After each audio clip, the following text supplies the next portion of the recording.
Di suatu desa, tinggallah dua orang pemuda. Sejak kecil, mereka bersahabat begitu akrab. Saking akrabnya, mereka sempat disangka sebagai kakak beradik oleh pendatang baru. Kemanapun mereka pergi, selalu mengajak satu sama lain. Pada dasarnya, mereka memang saling membutuhkan, karena kondisi tubuh mereka yang mengharuskan demikian. Pemuda yang satu bertubuh kekar, akan tetapi buta matanya. Sedang pemuda yang satunya lagi dapat melihat, tetapi bungkuk tubuhnya. Oleh karena itu, orang-orang menyebut mereka dengan sebutan si buta dan si bungkuk. Si buta memiliki hati yang baik.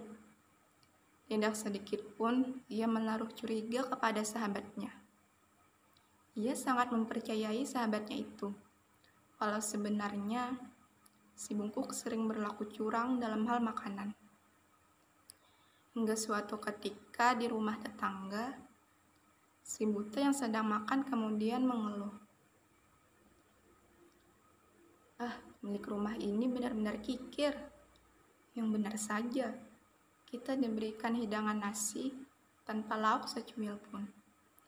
Terkecuali hanya sayur labu yang manis-manis. Kucing saja pasti langsung putar balik kalau disuruh memakannya. Kalau si buta kepada si bungkuk sambil berbisik dengan muka sedikit kesal.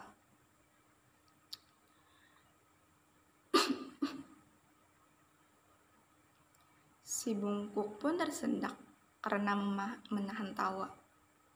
Karena secara diam-diam, si bungkuklah yang mengambil daging ayam yang ada di piring si buta dan ditukar dengan sayur lambu. Akibat ulahnya, piring si buta hanya berisikan nasi serta sayur lambu.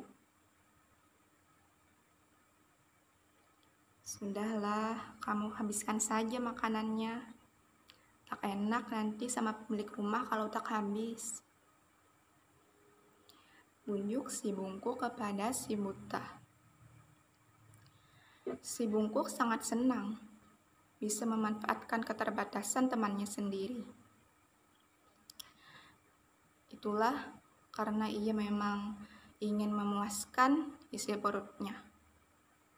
Ya, ia memang serakah, sekaligus boleh dikata licik. Tidak pernah merasa puas dengan apa yang telah didapatkan. Hingga pada suatu hari, si bungkuk mengajak si buta pergi ke hutan untuk berburu rusa.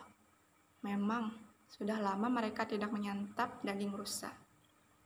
Kebetulan tidak jauh dari desa mereka terdapat hutan yang cukup lebat. Berbagai marga satwa pun masih banyak ditemui di dalam hutan tersebut. Konon pada waktu itu belum ada pemburu yang menggunakan senapan untuk membunuh hewan buruan. Biasanya penduduk hanya menggunakan jerat atau yang bisa disebut dengan gipah. Ada juga yang berburu menggunakan anjing pelacak dan juga tombak.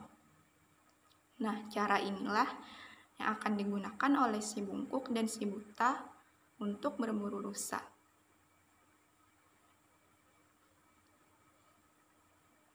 Kalau nanti kita mendapatkan seekor rusa, hasilnya kita bagi sama rata. Dan malam ini kita akan makan besar. Ujar si bungkuk sambil meyakinkan si buta. Lalu si buta pun berkata, aku jadi tidak sabar menunggu seekor rusa. Ya sudah, sekarang mari kita cari rusa, agar kita akan memakan dagingnya. Si buta pun kemudian bersemangat dan segera melanjutkan perjalanan mereka untuk mencari si rusa. Si buta pun segera mengikuti anjing pelacak. Sedangkan si bungkuk siap sedia dengan tombak di tangan kanannya. Rupanya pada hari itu ialah hari keberuntungan bagi mereka. Seekor rusa jantan yang cukup besar pun berhasil mereka taklukkan hanya dengan sekali tombak. Kemudian si bungkuk segera membagi hasil buruan mereka menjadi 2 bagian. Akan tetapi dengan akal liciknya, si buta hanya disisakan tulang belulang oleh si bungkuk. Sedangkan daging dan lemak rusa habis diambil oleh si bungkuk. Sampainya di rumah, si bungkuk pun berkata,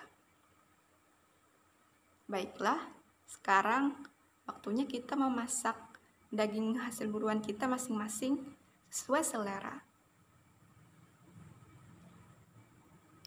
Beberapa saat kemudian, sedapnya aroma, ujar si bungkuk sambil menelan salivanya ketika mencium aroma masakan si buta yang sangat menggoda. Si buta sangat pandai memasak, sedang si bungkuk tidak pandai memasak. Akhirnya, mereka menyajikan gulai di piring masing-masing dan siap untuk menyantapnya.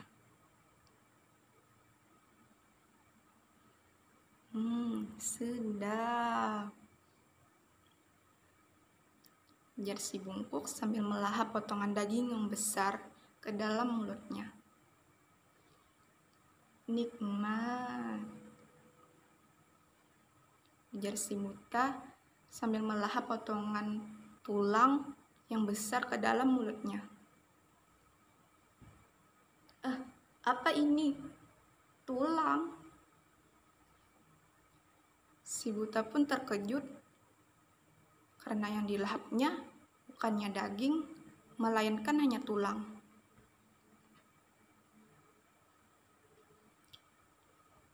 Katanya rusanya besar, tetapi kenapa ini hanya tulang? Ya sudah, besok-besok kita berburu lagi. Dan kali ini kita tidak boleh salah sasaran. Rusa yang kita dapatkan harus besar tetapi banyak dagingnya, ujar si buta tidak puas. Kemudian si buta pun merasa sayang jika masakan yang telah dimasak dengan susah payah tadi tidak dimakan. Kemudian ia mencoba untuk menggigit tulang itu lagi.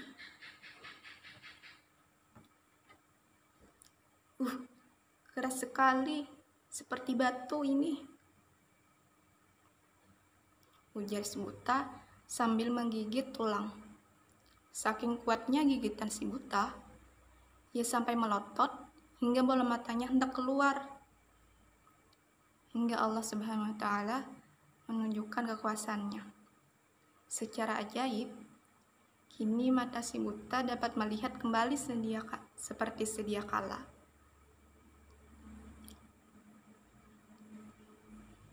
Aku bisa melihat.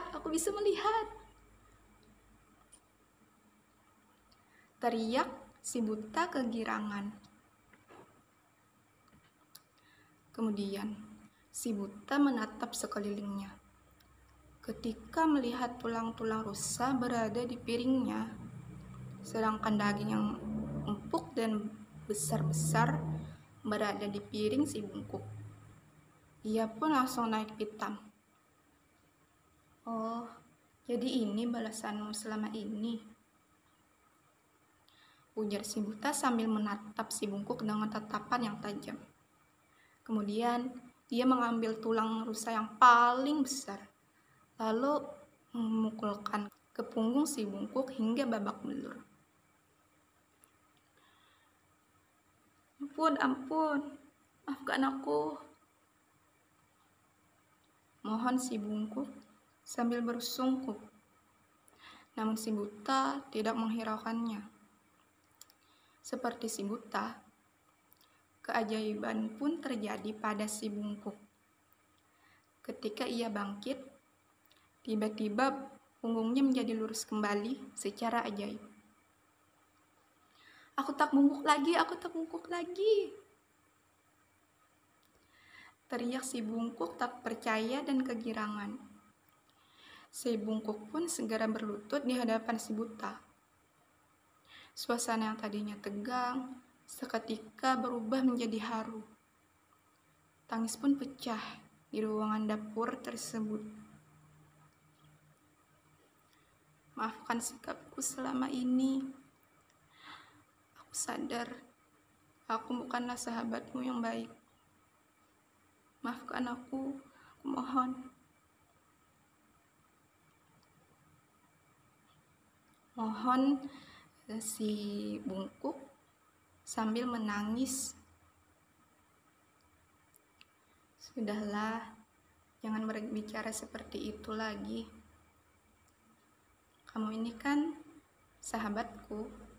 Aku sudah memaafkanmu sebelum kamu minta maaf. Dan sampai kapanpun, kita akan tetap bersahabat selamanya. Ujar si buta sambil tersenyum. Dan alhamdulillah di balik semua ini, sekarang tubuh kita kembali sehat seperti sedia kala. Inilah hikmah di balik setiap kejadian. Ujar si buta. Mereka pun berpelukan. Dan akhirnya mereka hidup dengan rukun.